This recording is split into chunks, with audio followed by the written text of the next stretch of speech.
Guys, welcome back to my channel. চলে এসেছি আরও একটা নতুন ভিডিওর সাথে। তো ছোট্ট একটা ভিডিও নিয়ে চলে এসেছি। তো আমি একটা রান্নার রেসিপি দেখাবো। রান্নাটা যদিও আমি করবো না, করবে আমার একটা পিসেমশাই, মানে সে রাঁধুনি। তো কী রান্না করে সব নিরামিষ, একের পর এক তোমাদেরকে দেখাবো, দেখতে থাকো।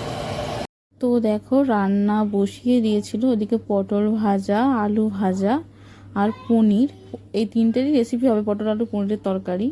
তো তাই জন্য তিনটে ভাজা হয়ে গেছে। তো তারপরে দিয়ে দিয়েছিল কড়াইতে তেল, দিয়ে পরে দিয়েছিল হচ্ছে যে জিরে, গোটা জিরে, তেজপাতা আর শুকনো লঙ্কা দিয়ে ভালো করে নাড়াচাড়া করে নিচ্ছিল।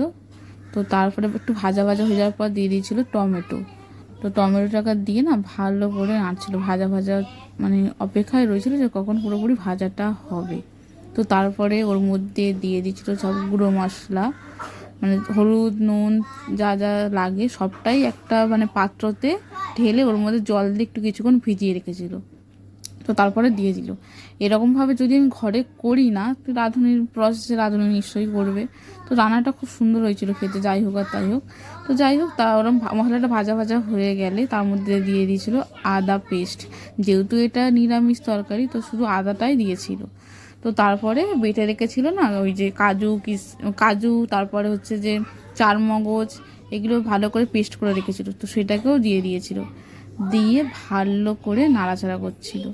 তো নাড়াচাড়া করতে করতে দেখো কত সুন্দর লাগছিল, টকবক টকবক করে বেশ ভালো ফুটছিল। তো যাই হোক, তারপরে একটু ভালো করে ভাজা ভাজা করে একটু দিয়ে দিল জল। তো জলটাকে দেওয়ার পর যত ভাজাভুজি যেগুলো ছিল, মানে আলু, পটলটা আর পনিরটা সব কিছুই ওর মধ্যে দিয়ে দিয়েছিল। তা দিয়েছিল মানে অনেকটা পরিমাণে ঘিও দিয়েছিল ওর মধ্যে, আবার চিনি দিয়েছিল, নুন দিয়েছিল, তো অনেক কিছুই দিয়েছিল।